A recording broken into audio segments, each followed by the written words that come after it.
And without further ado, I would like to introduce our speaker, Dean Erwin Chemerinsky of the UCI Law School.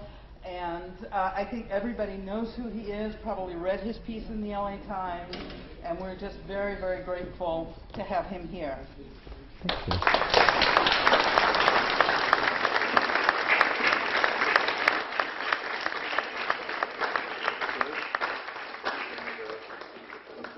This is on? Yes. Thank you so much for coming on a Saturday afternoon. I think for all who care about separation of church and state, I have a fairly bleak message to deliver. So let me start with good news, at least for those of you who are USC football fans. USC is up against Cal 28-0 and driving towards another touchdown right now. I know, and some of you are Cal fans, and some of you are UCLA fans. But all of you are fans of separation of church and state. And so in that sense,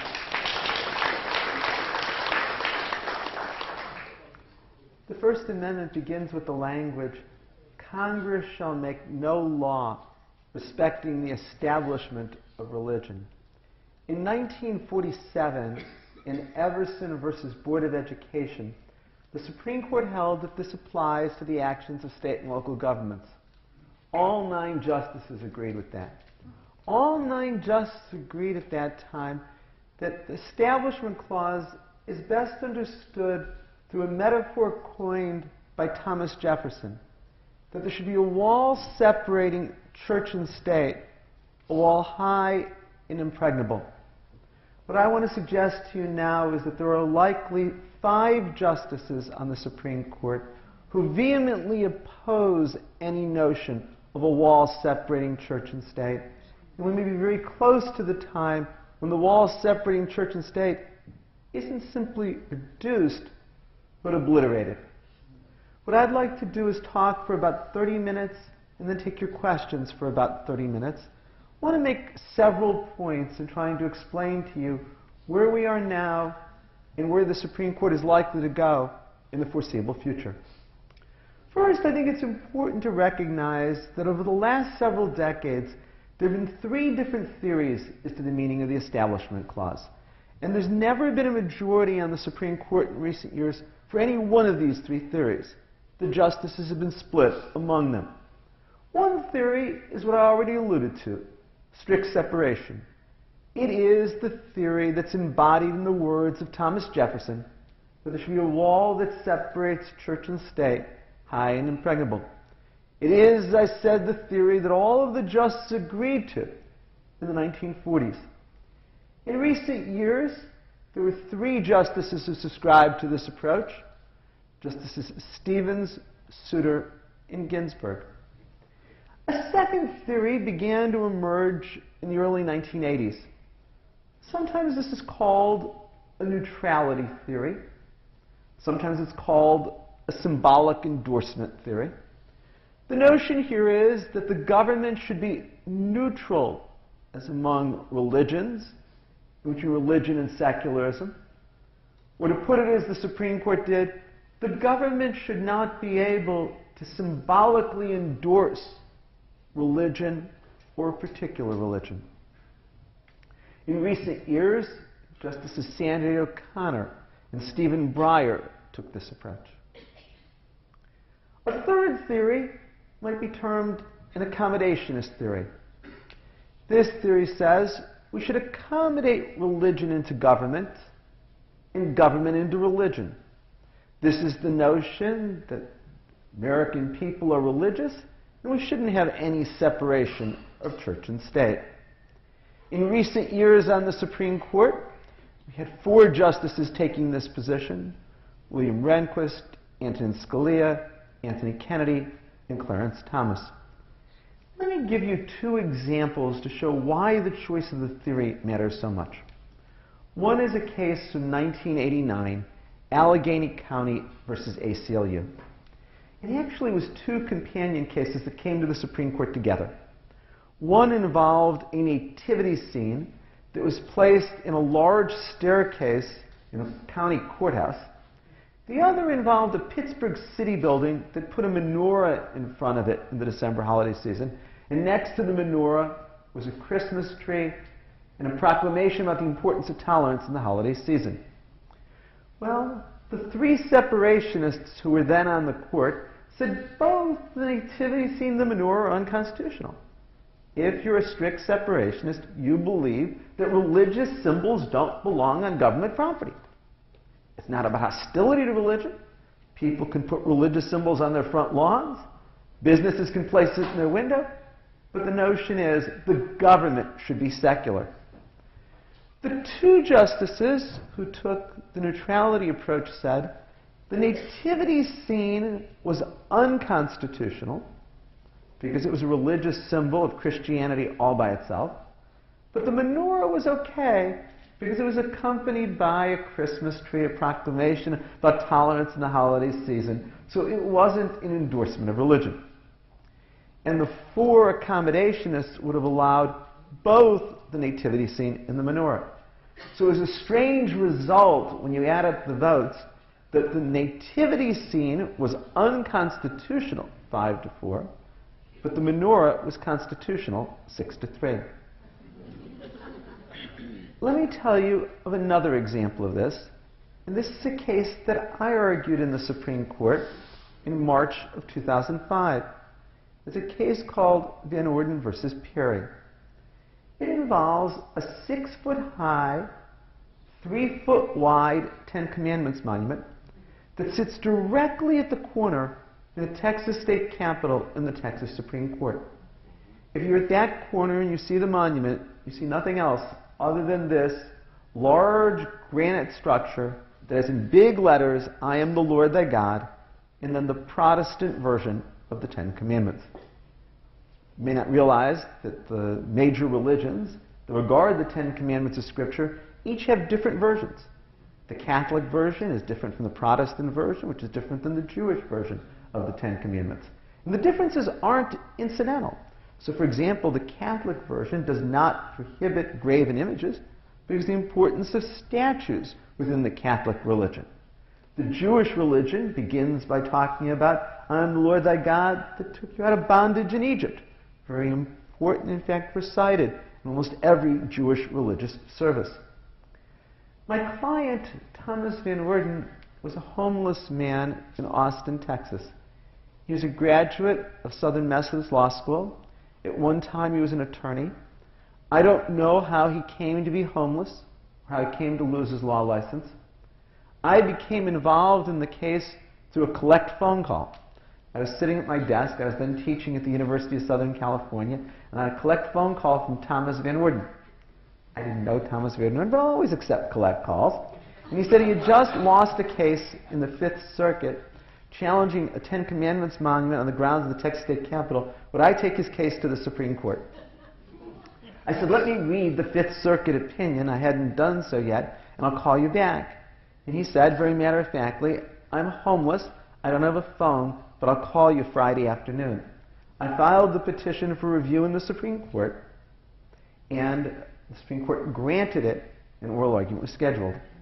Well, I knew going in that I was going to get the votes of Stevens, Souter, and Ginsburg. They're strict separationists. They believe that religious symbols don't belong on government property. The Ten Commandments is Holy Scripture. And so many of the leading major religions in the United States. Same time, I knew I had no way of getting the votes of Rehnquist, Scalia, Kennedy, and Thomas. They believe that we should accommodate religion into government. Their view is that the government only violates the Establishment Clause if the government literally establishes a church or coerces religious participation. From that perspective, religious symbols don't violate the Establishment Clause. In fact, in oral argument, Justice Kennedy said to me, with real hostility in his voice, "If your client doesn't like the Ten Commandments monument, why doesn't he just look the other way?" Well, of course, the government's violation of the Constitution isn't excused by saying to people, "Look the other way." I also said at the oral argument there would be no stopping point to that. That then a city could put a large cross atop City Hall and say, "If you don't like it, look the other way." That meant that the case was going to turn on Justices O'Connor and Breyer. I naively thought it would really turn on Justice O'Connor. I thought that Justice Breyer was more likely to side with Stevens, Souter, and Ginsburg. But in other cases, O'Connor and Breyer had taken that neutrality approach. My brief in the case was a shameless attempt to pander to Justice O'Connor. If I could have put Sandra Day O'Connor's picture on the front of my brief, I would have done so.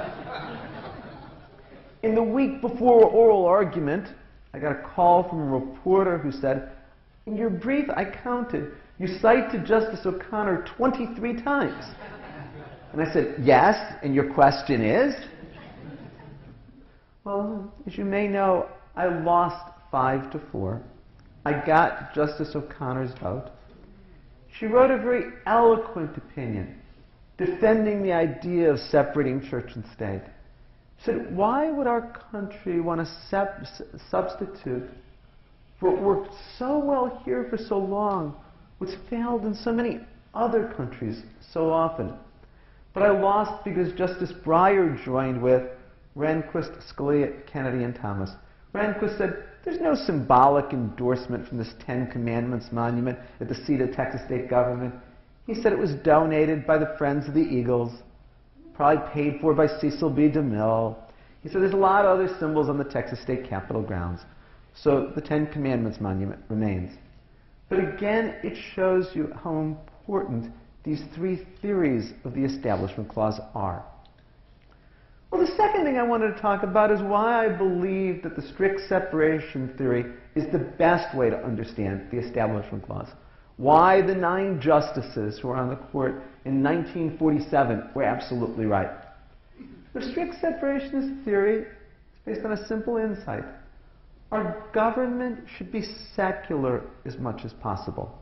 The place for religion is in people's homes, their churches, their synagogues, their mosques, but it's not as part of government. There's so many reasons for this. One is the inherent coercion if government becomes aligned with religion or a particular religion.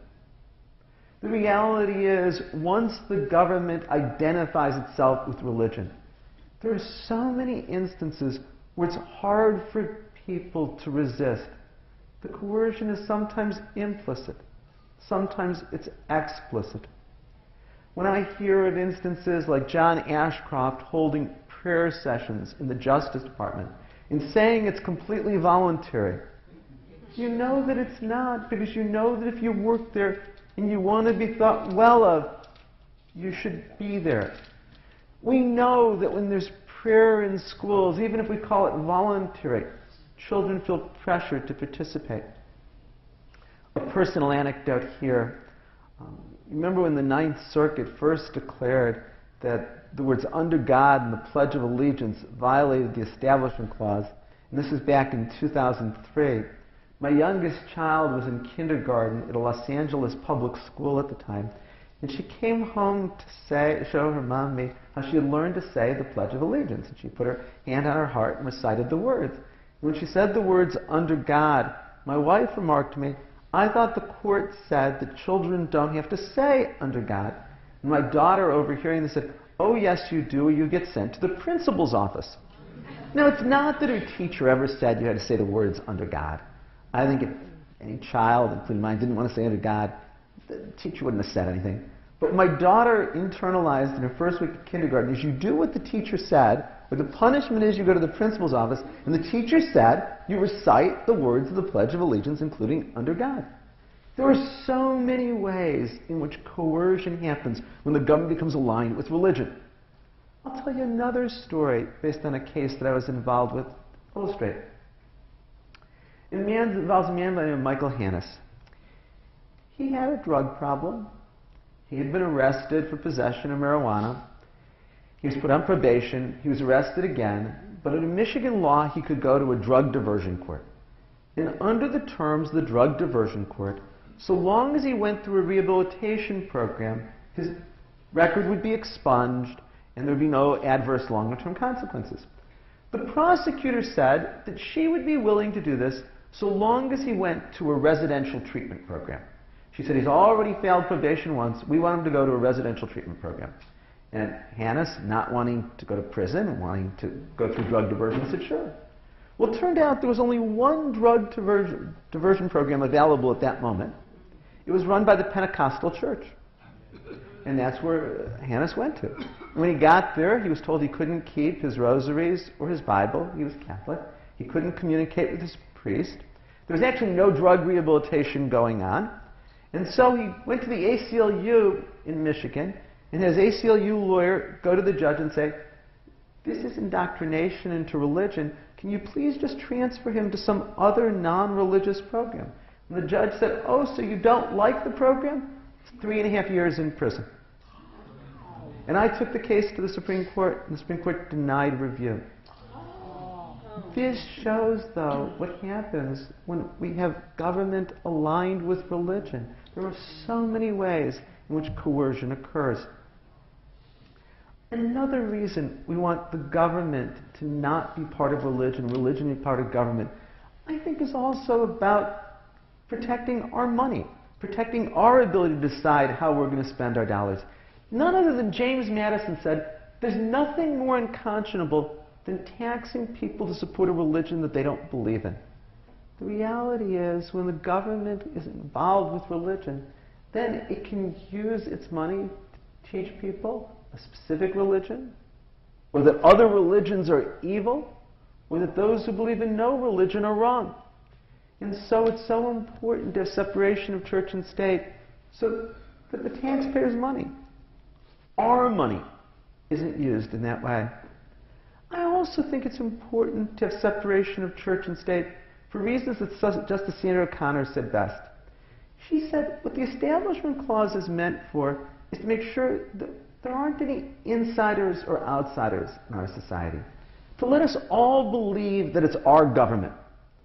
If the government becomes aligned with religion or a particular religion, those who aren't part of that religion, or those who don't believe any religion, are inevitably made to feel like outsiders. I know that I have been to countless events where somebody stands up and does a very Christian invocation or benediction. And I inevitably have the feeling I'm in the wrong place. I don't belong here. The reality is, if there were a cross atop City Hall, or if there were a cross above where the City Council was meeting, it wouldn't feel like my government to me. The Establishment Clause is so that we can all feel that it's our government. None of us ought to feel as outsiders. Well, this then brings me to the third thing that I want to talk about. Where is the current court? We know that on the current court, Justices Scalia, Kennedy, and Thomas take the accommodationist position. We know that Justices Scalia, Kennedy, and Thomas believe that the government violates the Establishment Clause only if it literally establishes a church or coerces religious participation. In all likelihood, John Roberts and Samuel Alito will be with Scalia, Kennedy, and Thomas. John Roberts and Samuel Alito are everything that conservatives could have hoped for and liberals could have feared. John Roberts, Samuel Alito, when the court split 5-4, are all with Justices Scalia and Thomas. And there's reason to believe they will be here when it comes to separation of church and state. Samuel Alito was a federal court of appeals judge for 15 years before going for the Supreme Court. He never once, not once, found any government action to violate the Establishment Clause.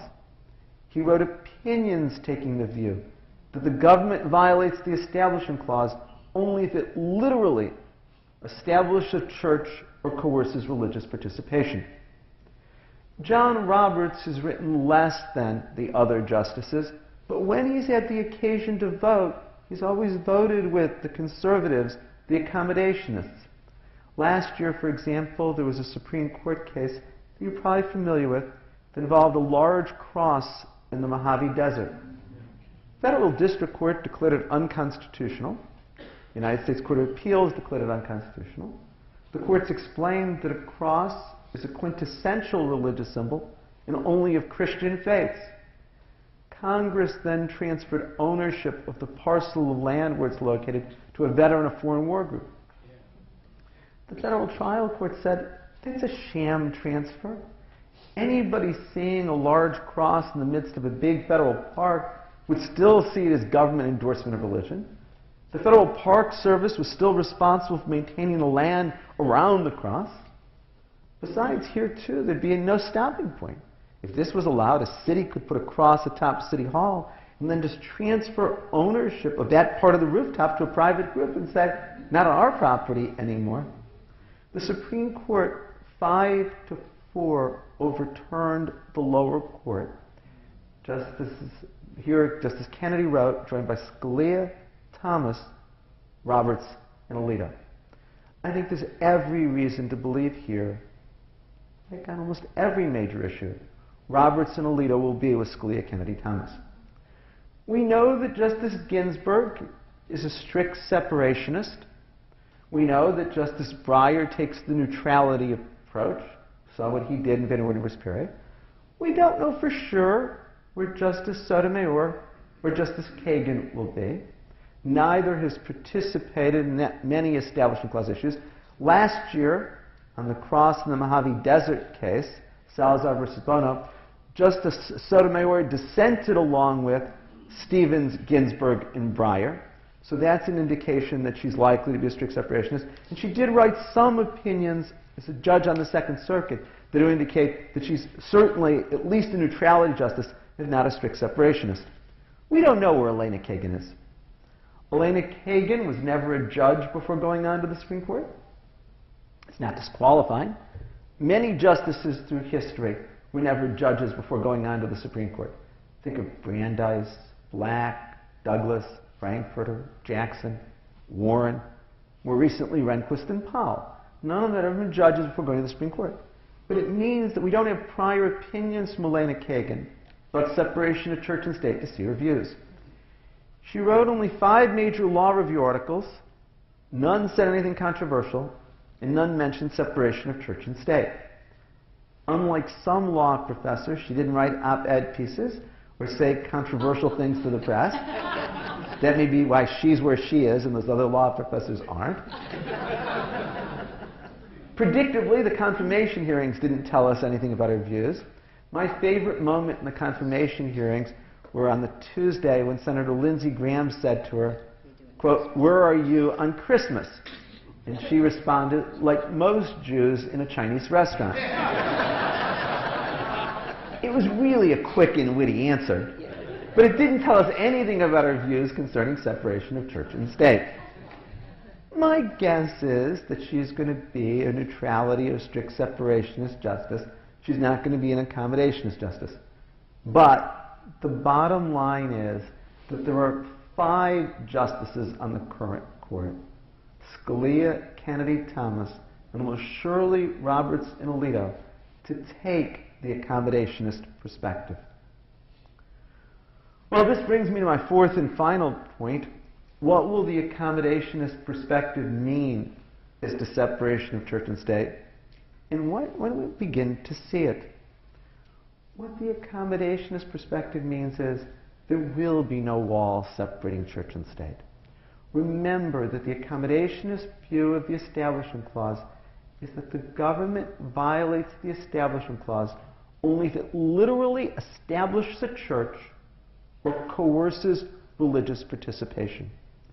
So from this perspective, religious symbols on government property never violate the Establishment Clause. It's not even that the government has to be neutral, have a nativity scene with a menorah and have to have a reindeer thrown in. It says the government wants a cross on religious property, the government can have a cross on religious property. If the government wants a 10 Commandments monument, it can have a 10 Commandments monument. If it wants a menorah, it can have a menorah.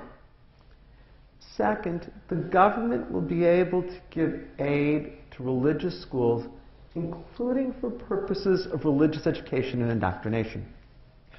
In the year 2000, in the case Mitchell versus Helms, the Supreme Court considered a Louisiana law that gave instructional equipment, like computers and audiovisual equipment, to all of the schools in the state public and private, secular and religious.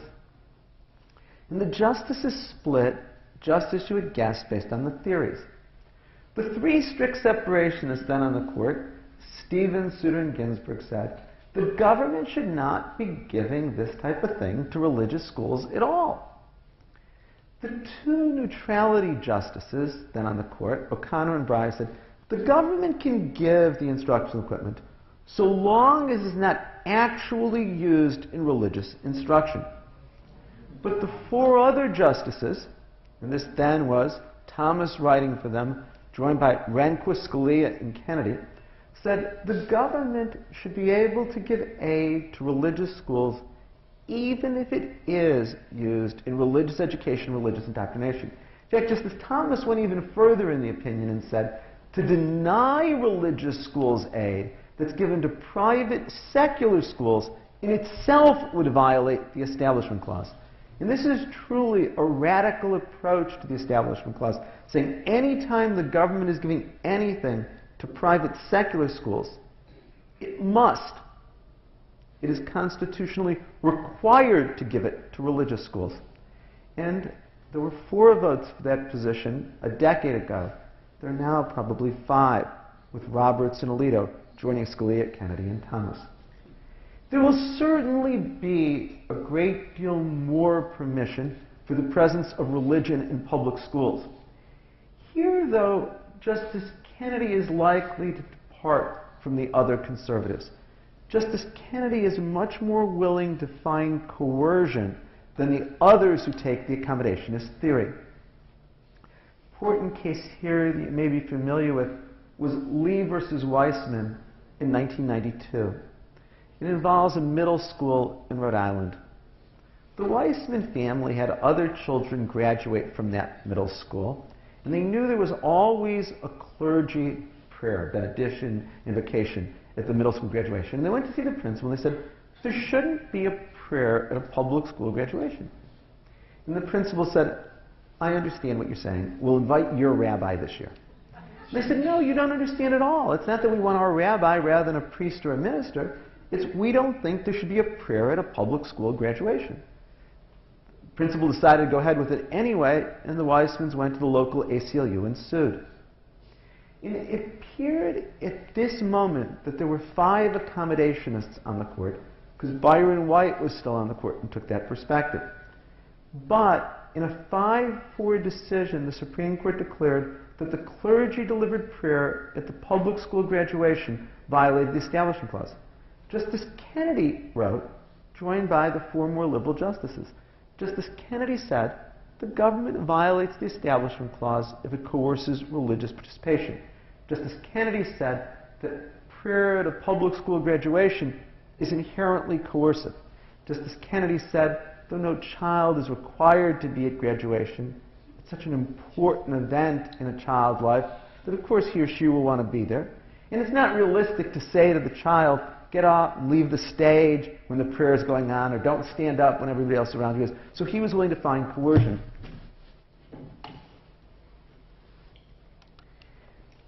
Justice Scalia, in his dissent, ridiculed that and said that unless there's literally physical coercion, there should not be a violation of the Establishment Clause. Psychological coercion is not sufficient. But I think that Justice Kennedy will still draw a line that Roberts, Scalia, Thomas, and Alito won't, limiting prayer in schools. But certainly I think there's now 5 votes to allow much more in the way of religion in public schools. How soon might we begin to see it? This year. And I mean by this year, this term of the Supreme Court. Because there will be a case argued in November in the Supreme Court called Arizona Christian School versus Wynn. It involves an Arizona law that in essence allows people to get tax credits for having money go to religious schools. And almost all of the money has gone to either Catholic schools or evangelical Christian schools. A challenge was brought that this tax credit system that was so clearly intended and so dramatically has the effect of aiding religious schools violates the Establishment Clause. And the United States Court of Appeals for the Ninth Circuit declared this unconstitutional, and the Supreme Court granted review. One of the issues in this case that is very important is whether taxpayers can bring a challenge to government expenditures violating the Establishment Clause. This goes to the issue of who has standing to sue. And it may seem very legalistic and complex, but if no one has standing, then the government can do whatever it wants because no one can go to court to challenge it. And I think one of the insidious ways in which rights have been undermined is by denying standing to go to court. Well, one of the arguments that's made here is that no one should have standing to challenge this tax system that was so clearly intended to benefit religion. A little bit of background here. Back in 1968, in a case called Flast versus Cohn, the Supreme Court said that taxpayers do have standing to challenge government expenditures as violating the Establishment Clause. Flast involved a federal law to give financial aid directly to parochial schools. And the Supreme Court said that the Establishment Clause was meant to be a limit on Congress's taxing and spending power. Taxpayer standing should be permitted. Since Flast versus Cohn, the Supreme Court has cut back on it. So in 1981, there was a case, Americans United for Separation of Church and State versus Valley Forge Christian College, that involved the federal government giving property to religious colleges. And the Supreme Court said no standing. The Supreme Court said taxpayers have standing if they're challenging government grants of money to religious institutions, but not if they're challenging government grants of property. That is a nonsensical distinction, if ever there is one. But then, just 4 years ago, the Supreme Court heard a case that involved whether or not taxpayers could challenge the Bush administration's program of giving money to faith-based institutions. Faith-based institutions, you know, is just a euphemism from churches, synagogues, mosques. And it used to be that if a church, a synagogue, or a mosque wanted to get federal social service money, like to run a daycare program or do an alcohol rehabilitation program, it had to create a separate secular arm. The Bush administration, one of the first things it did, was create an Office of Faith-Based Programs to try to get this federal money directly to churches, synagogues, mosques. And a group called Freedom from Religion Foundation brought a challenge to this. And the Supreme Court ruled that there was no standing to challenge the federal government doing this. It was a 5-4 decision. The 5 in the majority were Roberts, Alito, Scalia, Kennedy, and Thomas. They said the government has standing to challenge, the taxpayer standing to challenge, if the government is spending money through a specific congressional statute. But if it comes from general executive revenue, no standing. Again, that's a silly distinction. The executive has to follow the First Amendment as much as Congress. All money spent by the federal government is pursuant to a federal statute. Justices Scalia and Thomas said, let's just overrule Flast versus Cohn and do it now, which would then mean there would never be standing for anyone to challenge government aid to religious institutions. One of the arguments in Arizona Christian School versus Wynn, to be argued in the Supreme Court next month, is whether or not Flast versus Cohn should be overruled, whether taxpayers have standing. And I was terribly dismayed when the Obama administration filed a brief in the Supreme Court, you can get it online, saying there should be no standing to challenge government expenditures in these circumstances. There's no taxpayer standing to challenge the Arizona law that was designed to and does funnel money to religion. I have no idea why the Obama administration needed to get involved in this case. It doesn't involve a federal law at all. It doesn't involve a federal program at all. It's an Arizona law. But if they were going to come in, why they would write a brief that was indistinguishable from one that would have been filed by the Bush administration or the Reagan administration. Now, maybe that what the Supreme Court will do is hold, at least 5-4, that no taxpayers have standing to challenge such aid to religion. That will have a decimating effect on the ability to challenge government expenditures advancing religion, because no one has the ability to go to court to sue. It may be that the court will get to the merits, and if it does, then I think this 5 votes not only allow this program, but much more aid to religion. So in terms of the apocalyptic forecast I'm giving you, I think we're going to see it. and see it very soon. This case will probably come down sometime in the spring of 2011. So what can we do about it? Well, I think we should let the Obama administration know that we're outraged by the brief they filed in this case, Yes. that we expect them to be supporting the notion of a wall that separates church and state.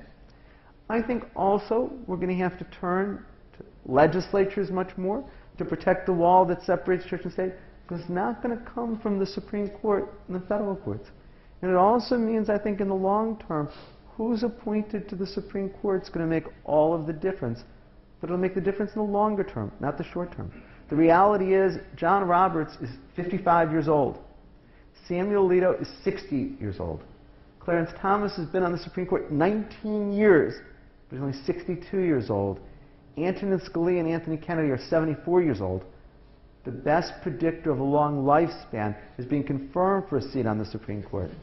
So it's not likely that any of these 5 justices is going anywhere in the next 4 years, next 8 years, maybe not in the next decade. And these are the 5 justices, I think, who will obliterate the wall that separates church and state. So having given you such a dismal message for a Saturday afternoon, I promised I'd talk 30 minutes, which I did, and I'm glad to use the rest of our time for questions about this or other things. And I'll try to get as many questions as I can. Please. How long the way to theocracy from church in the United States? Say again? How long the way to some theocracy that is going to be ultimately, the Christian religion takes over and, start putting their candidates in their representatives in the offices and start dictating? I don't think we're on the way to theocracy. I mean, I've painted from, I believe in separation of church and state, a pretty bleak picture. But I don't think that we're on the way to a theocracy. We are a very religiously pluralistic society. I think, though, that at the local and state level, this can happen much more than at the federal level. I think local governments and state governments will do far more to advance religion than the national government will. I think it's the local governments who, unfettered, will do much more to bring religion into the public schools, bring religion into city government than states. I think there are some states, we can easily identify what some of them are, where there can be a dominant religion. The Mormon religion in Utah, for example, where the elimination of separation of church and state will lead to something more like what you call a theocracy. But I don't think at the national level we'll see that. On the other hand, what will we see? Much more ability of government to have religious symbols, much more ability of government to have official prayers in legislative sessions, much more ability of government to give aid to religious schools, much more ability of the government if it wants to infuse religion in public schools. But it'll be city by city, state by state. I don't think you'll see a lot of it nationally, at least not in the foreseeable future. Please. I understand the Sacred Five belong to Opus Dei. Is that not a conflict of interest? Say again. I understand that Scalia and Roberts and so forth belong to Opus Dei. And is that not a conflict? I don't think they all do. And again, I've heard that like Clarence Thomas is the one who does. Yeah. I don't know the school, and I don't know. But the reality is, all of the justices have some religion or no religion. On the current court, it's a historical anomaly. There are 6 Catholic justices and 3 Jewish justices. This is the first time in American history there are no Protestant justices. But if you're going to say that a justice is disqualified because he or she is Catholic or belongs to Opus Dei, then what do we say about the justice who are Jewish? And I wait for the day where we can have a justice confirmed who says, I'm an atheist, or I don't believe in God. But Opus Dei has certain political goals. But a lot of religions have political goals. I don't think... let me answer as a matter of law. The fact that the justice belongs to a religion, even if it has political goals, wouldn't require the justice recuse himself or herself. That wouldn't be enough under the law. The other thing to remember is, at the Supreme Court level, whether a justice is recused or not is up to that individual justice. If you move to... Well, I'll give an example. When the Elk Grove Unified School District versus Newdow, the first challenge to Under God and the Pledge of Allegiance came to the Supreme Court, as soon as the Ninth Circuit issued its decision, Justice Scalia gave a speech saying that it was just wrong. And so Michael Newdow, when he filed his petition to the Supreme Court, moved to have Justice Scalia recuse himself because he had already expressed the views on the case. And Justice Scalia did recuse himself. But that was up to Justice Scalia. Each justice, you might remember also, when there was a case before the Supreme Court called In re Cheney that involved whether Dick Cheney, as vice president, claimed executive privilege. Antonin Scalia went duck hunting with Vice President Cheney. And there was a move to recuse. It was up to Justice Scalia, and he didn't recuse himself in that instance. So you need to keep in mind that whether a justice is recused is up to that justice, and only up to that justice. Please. I was wondering if the court rules that taxpayers have no standing, is the only way to show that someone has standing to go to the federal would be something like in Kitchener v. Dover, where it's like they're harming us because they're harming our education kind of thing, or how does that play into public schools? Sure. Kitzmiller v. Dover was the town in Pennsylvania that required that intelligent design be taught in the schools. And the federal judge there, Judge Jones, said that intelligent design is just another label for creationism. Creation is a religious theory and it can't be there. If the Supreme Court restricts standing, as I think it well might, it wouldn't affect the ability to bring that. What the Supreme Court would say is taxpayers don't have standing to challenge government expenditures is violating the Established Clause. But a child in the school would still have standing to challenge religion being brought into the school. Because there, it's not a claim based on the government is spending my money. But any time that standing is based on a taxpayer challenging the spending of money as opposed to coercion in the public schools, that's where standing wouldn't exist. And when you think about how do you challenge religious symbols on government property? Well, you challenge them by saying, my tax dollars are being spent for this. How do you challenge the government giving financial aid directly to parochial schools? My tax dollars are being spent on this. That's where taxpayer standing is there. So I'm not saying that if they say no taxpayer standing, there would never be standing under the Establishment Clause. There would just never be standing to be able to sue as a taxpayer, which means there wouldn't be standing to challenge government expenditures. But I suspect the more that they spend into schools, the more religious harm it will be, so the more suits will be brought. You'd have to always phrase your injury as other than the government is spending my money for religion. Okay. And there are some instances you just won't be able to do that. Right. Please, on the aisle. Could you comment on the tax-exempt status of churches and why that has never been challenged as... It has. Challenged as violating the clause, the statute clause? Well, it has been challenged, and the Supreme Court has upheld it as constitutional. It's a tremendous government subsidy to religious institutions. There is a somewhat related case now pending in the Federal Court of Appeals that if you're not familiar with, you should. Did you know there's a provision of the tax code that allows, quote, ministers of the gospel to be paid a tax-exempt salary? It is a huge subsidy. I tell you, professors, lawyers, law school deans can't be paid a tax-exempt salary. But ministers of the gospel, and that includes priests, rabbis, ministers, get paid a tax-exempt salary. This is a provision that was added to the Internal Revenue Code in 1954. And the legislative history said, now that we're fighting godless communism, we should reaffirm our belief in God by doing this. Same year that under God was added to the word Pledge Allegiance. There was a case in the Ninth Circuit that involved Rick Warren from Saddleback Church. And he was claiming all of his housing expenses. I mean, cleaning his pool, his lawn maintenance, and everything else. And the IRS took the position you should only be able to claim reasonable housing expenses. And the case went to the Ninth Circuit as to whether or not it would be only reasonable housing expenses or all housing expenses. And the panel of the Ninth Circuit on its own raised the issue of whether this provision violates the Establishment Clause.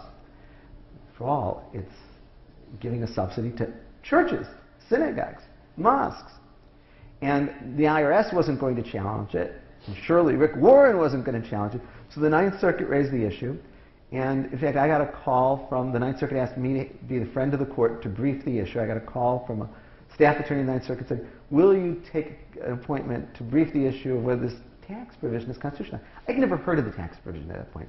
I wrote a brief saying it's clearly unconstitutional. If anything's an establishment religion, it's giving ministers the gospel of benefit that anyone else gets. The House of Representatives then passed a bill that would say for all prior years, clergy can get all of their housing expenses, and for all future years, it'll be reasonable housing expenses.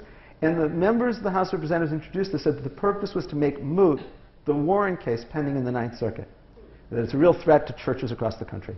The Senate passed it unanimously. President Bush signed it. This case got dismissed, and then several years later, somebody else has brought a challenge that's now pending. And I think they're going to win, at least up to the Supreme Court. And I think there's even a difference from the exemption for church property, because there's other kinds of property that are exempt, but nobody else gets the exemption that ministers of the gospel get. But if it were up to me, I think that churches, synagogues, mosques shouldn't be able to get a tax exemption because it is government support for religion, but the Supreme Court has upheld it. Please. I wondered what you think, on a different topic, the best possible way to counteract Citizens United would be. Okay. On January 21st of this year, in Citizens United versus Federal Election Commission, the Supreme Court held that corporations and unions can spend as much as they want in independent expenditures to get the candidates they choose elected, the candidates they oppose defeated. The Supreme Court struck down a provision of the McCain-Feingold bipartisan campaign finance report 2001 that limited independent expenditures by corporations and unions for broadcast ads 30 days before primaries, 60 days before general elections. The justices were split ideologically. Justice Kennedy wrote, joined by Robert Scalia, Thomas, and Alito. Your question is, how can we counteract that? I think that there are several proposals that could have some effect. One is to require much more in the way of disclosure, to make sure that when corporations are spending money, they have to disclose it. Because sometimes there'll be great public pressure. You might have seen when Target, the large Minnesota company, wanted to spend a lot of money for some Republican candidates. Pressure from consumers forced them to withdraw that and to backpedal. Well, the Disclose Act that's pending in Congress requires much more disclosure. Unfortunately, the Republicans in the Senate filibustered, so it didn't get through, but I think that would matter. Senator Schumer from New York has a very ingenious proposal. He said that Congress should adopt a law that any corporation that contracts with the government cannot engage in political expenditures for and against candidates. As I'm sure you know, if somebody works for the federal government in a civil service position, they're not allowed to engage in political activity. That's the Hatch Act. Well, Senator Schumer's idea is we should apply something like the Hatch Act to corporations that contract with the federal government. Such a huge percentage of all corporations contract with the federal government, that would be a way to do it. There's been proposals at the state level that would say that all corporations, I think you know, are chartered at the state level. There's no federal chartering of corporations. Every state is incorporated. Every corporation is incorporated in a particular state. Well, a proposal has been advanced to change state corporation law to say that in order for a state to spend money for political candidates, it needs approval of its shareholders. Because after all, the corporation's money is its shareholders' money. And so that's a proposal that might be adopted. Representative John Conyers and People for the American Way have proposed a constitutional amendment to overturn Citizens United. I confess I'm a skeptic about that. I don't think we're going to get 2/3 of both houses of Congress and 3/4 of states to do it. So I'm not sure I want to see us spending our time and our resources that are limited on something that's futile. Also, I don't like the idea of amending the First Amendment. I think that there's something almost sacrosanct about the First Amendment. And once we open the door to this amendment, I worry about others. But that proposal is there as well. What about corporate personhood? Are we stuck with it? Well, the United States Supreme Court said that corporations have the same free speech rights as individuals. Now, that doesn't mean that corporations under the Constitution are always treated the same as individuals. Corporations can't vote, and I don't see the Supreme Court going down that path. Corporations don't have the privilege of self-incrimination under the Fifth Amendment. They don't have privacy rights under the Fourth Amendment. So we treat corporations as persons for some purposes, like expenditures in political campaigns, but not others. In the very back. I think so. I saw your hand next. I'm a little conflicted here because it was you who gratuitously introduced this concept, this notion of the separation of law and football. Oh, law and football? Maybe you should be church and football. Now it's everything except for the other. No, but I just, being practical persons here, I can't. The social currents of this runs so deep, I feel like I'm at the wedge. I mean, all of law and religion, the irony that doesn't slip through the cracks that all these laws originated in religious cultures, mostly in the Middle East of all kinds, the Hammurabi Code and the Mosaic Law and so forth. But what I'd like to toss out is just two quotes. One is by Learned Hand, in which he addressed, I think, really profoundly it was a Spirit of Liberty speech back in the 40s, that one of the key traits of the spirit of liberty in this country, in any country, is that we should never be too sure we're right, never completely sure, and always being willing to listen to other positions. And I agree. First, I should probably say I agree with everything you say in principle and in law. But as far as the rule of law, what has happened, the quote is from Learned Hand about, that's the first quote. The second quote is by G.K. Chesterton. And he wrote it in a book, What I Saw in America. And he came here, lectured at Notre Dame, which, of course, we know is a USC, but of the worst stress. But in any case, go ahead. No, let me finish. G.K. Chesterton said that the purpose in this country and of religious liberty as laws evolve is to allow people to express their religion.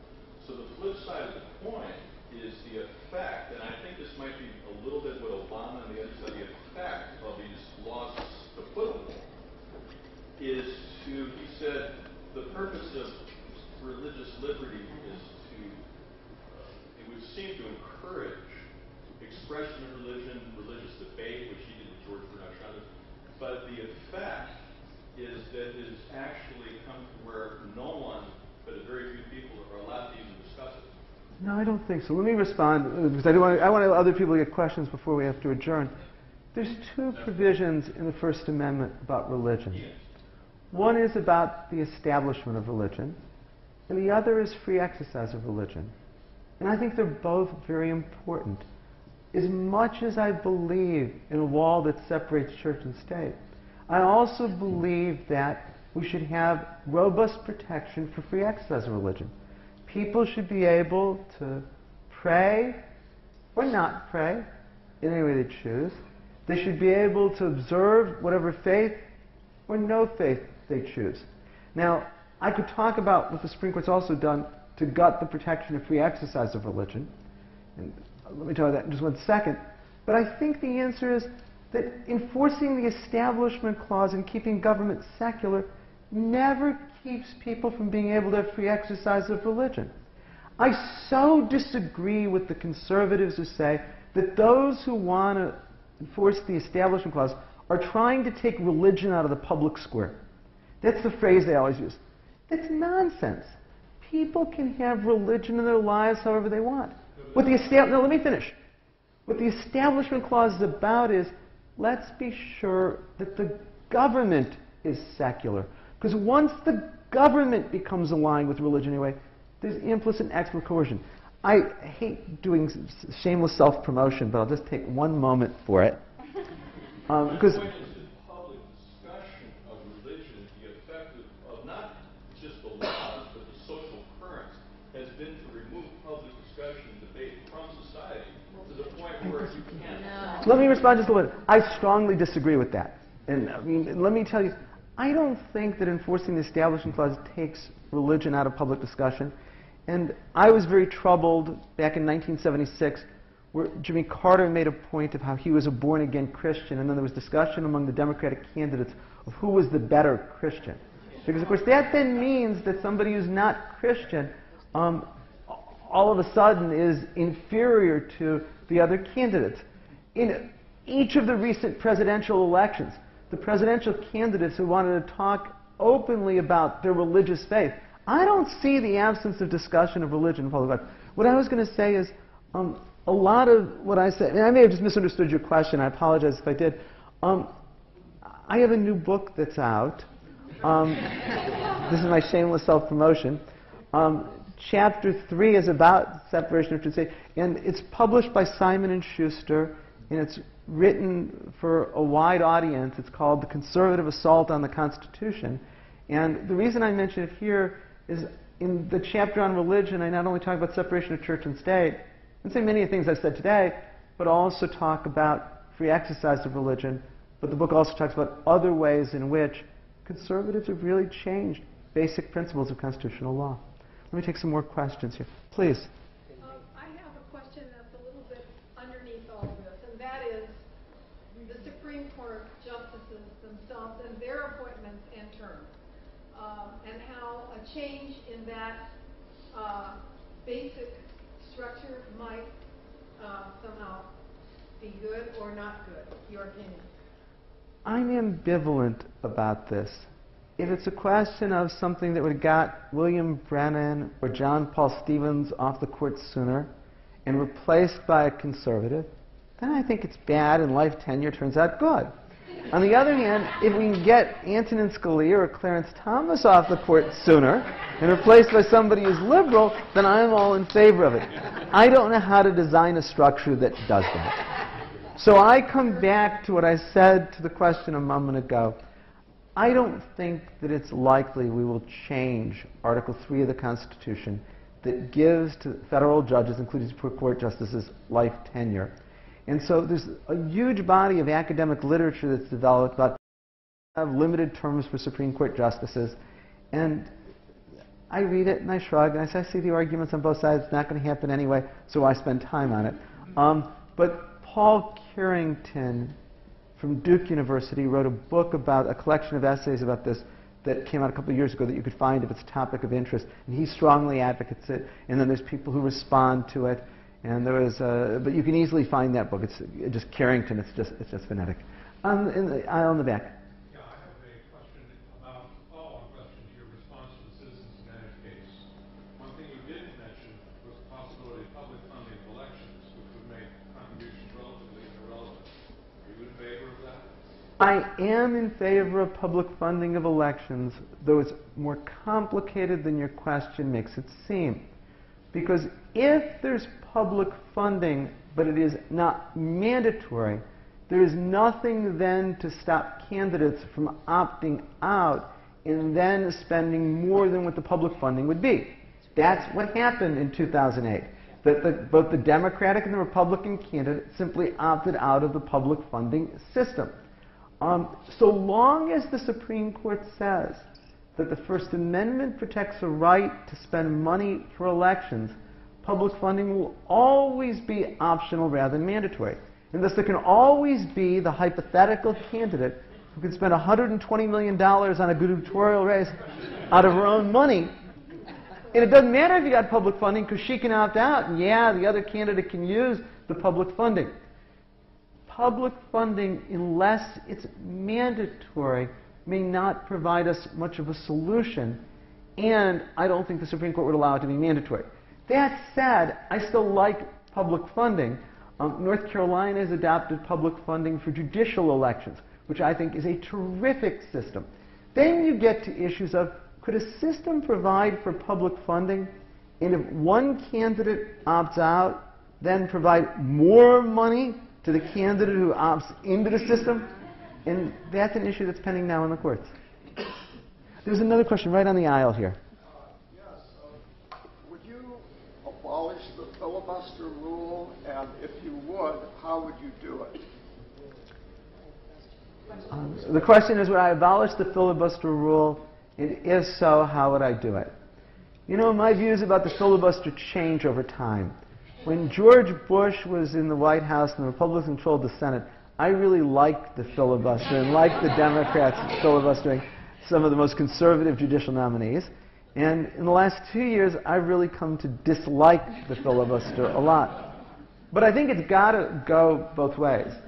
When the Democrats were filibustering President Bush's judicial nominees, the Republicans threatened the so-called nuclear option to eliminate the filibuster, got the Democrats to confirm the most conservative of the Bush picks, Janice Rogers Brown, William Pryor, and Priscilla Owen, and then agree not to use the filibuster anymore.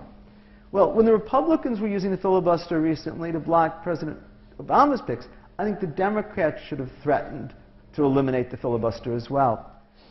My views actually have changed over time, and I think that the filibuster should be eliminated.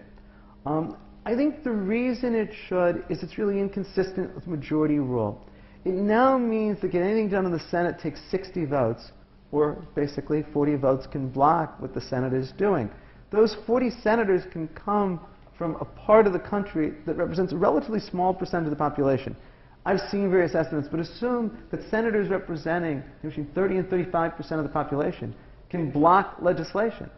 That seems to me inconsistent with the Constitution. Where the Constitution wants there to be supermajority requirements, it says that. So yes, I would eliminate the filibuster. I think a court could declare it unconstitutional.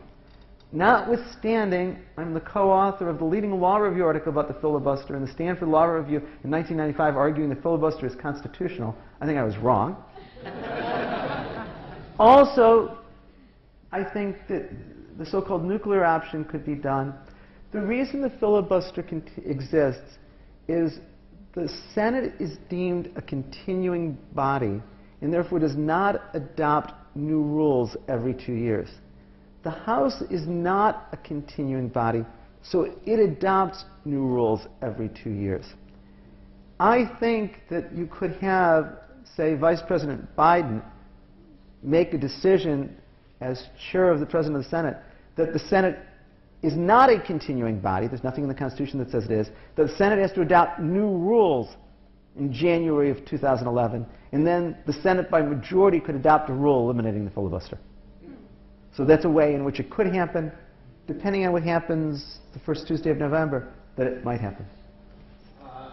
Just about every state has laws against polygamy, which focus in Mormon and a lot of Islam people in the Islamic faith believe. Every state has laws setting a minimum age for marriage, and some sects of the Hindu religion favor child marriage, and you even have some sects that favor animal sacrifice. Is there a certain point that you see, or there are Islamic sects that suppress women?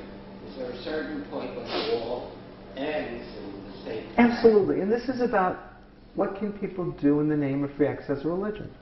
The Supreme Court said for decades that if the government significantly burdens religion, the government has to show that its action is necessary to achieve a compelling government purpose. Free exercise of religion can't be absolute. People can't practice human sacrifice, even if it's core to their religious beliefs. The question is the government action necessary to achieve a compelling purpose? I think for preventing children from getting married, or at least children below a certain age, the government at least certainly has a compelling interest, because children can't consent below a certain age. All through the law we say that children can't consent below a certain age. When it comes to animal sacrifice, it's a much more complicated question because many religions practice it. The Santeria religion is a form of animal sacrifice. You could say that kashrut, the Jewish way of killing animal meat in order to be consumed, is a form of animal sacrifice. On the other hand, we also believe that people shouldn't be able to torture animals or cause unnecessary pain to animals, even if the religion allows it. Then we could talk about polygamy. I think that the thing about polygamy that I always look is it has always been part of subordination of women.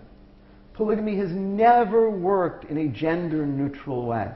And so when I'm always asked, as somebody who believes in marriage equality for gays and lesbians, does that mean you support polygamy? I said, I think it's a hard question, but I think the thing about polygamy is we've got to look at it in the context in which it happens. and how it's always been part of a subordination of women. But that's a different question. But the answer is, where do you draw the line? The point at which the government has a compelling interest is the point at which somebody can't engage in religious beliefs or religious practices. Just a couple more questions, and then I know we're out of time. I want to give people who haven't asked questions. In the back here. Yes, please. I wanted you to expand a little bit on what we could do at the state level to contest the Citizens United, because you said because the corporations being chartered in states. Right. And I think you said Conyers is introducing something at the national level. But what could we do at the state level? Sure. Corporations are incorporated at the state level. A state could say that all corporations that are incorporated in the state, maybe even all that are doing business in the state, need shareholder approval before spending money before a specific candidate. That would, for a large percentage of corporations, make it practically not possible to contribute money. But if nothing else, at least would require that the shareholders get to approve what their money is being done with.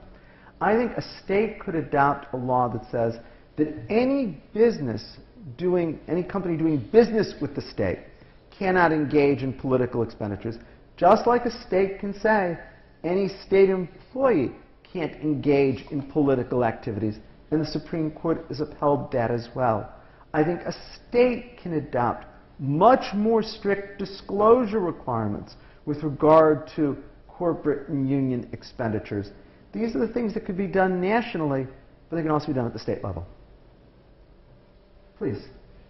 I wondered what your opinion is that for someone to come out and explain their own religious views as a political candidate is in fact submitting the results of a religious test that is illegal, and they're just trumping it by... Article 4 of the Constitution says there cannot be a religious test required for public office. The government could never say, in order to hold this office, you have to be Catholic or Jewish or Muslim.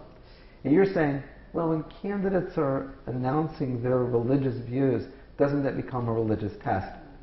Well, there's a difference. What's prohibited by the Constitution is the government requiring a religious test. The voluntary choice by a candidate to express his or her religion, even if in practical reality requires other candidates belonging to that religion, it's not the government imposing it. That's what the Constitution prohibits. Also, the reality is that candidates have freedom of speech. To say that they can't express their religious views would violate another part of the First Amendment. I personally believe that religion is a private matter, that I think that candidates should believe in whatever God they choose or no God, but I don't think we should be evaluating candidates based on that. I don't like talking about the Supreme Court justices' religious beliefs, as I indicated in response to the question, because they're allowed to believe whatever they want in religion, just like all the rest of us. But I think we're a long way from there. I mean, look at the number of times which President Obama has had to affirm that he's Christian, even since taking office as president, let alone during the campaign. Okay, just a couple more questions. In the very back. Sir?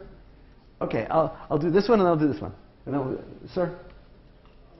The best argument, in my opinion, for separation of church and state is the protection of minority religions. Of course. As the wall of separation started eroding, do we start seeing minority religion challenging on the ground of equal protection instead of the establishment clause? It's a great question. I think the purpose of all of the Bill of Rights is to protect minorities.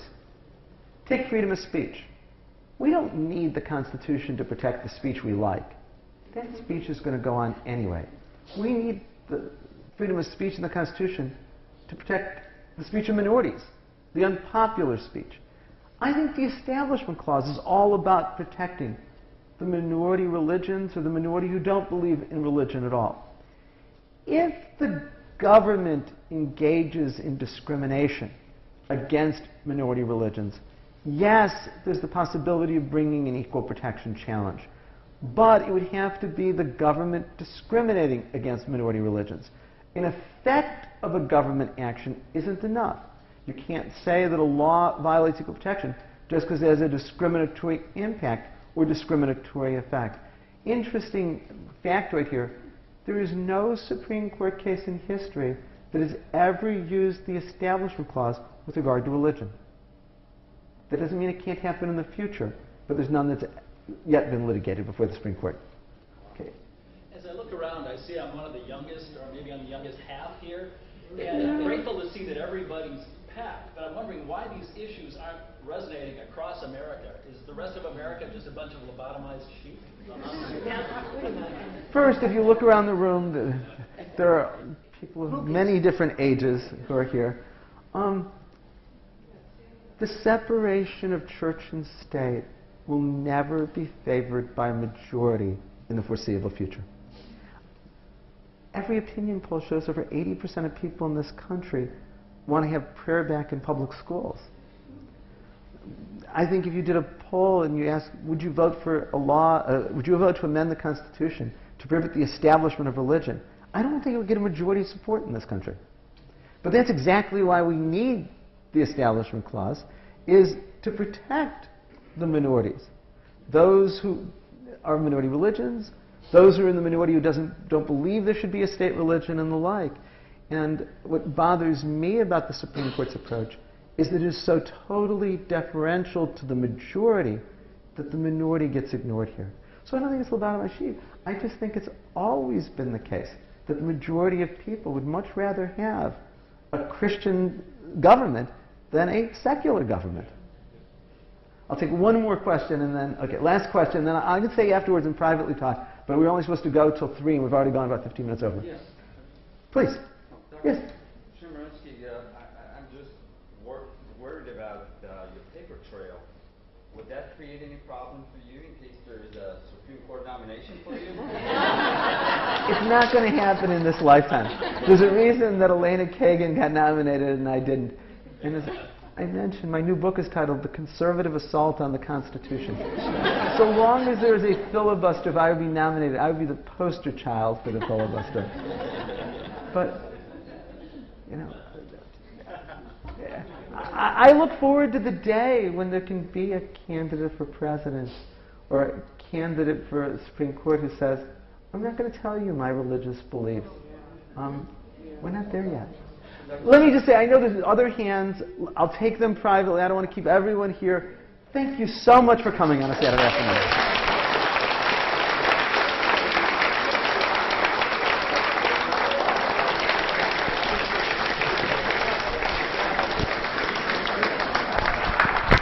Thank you. Thank you so much.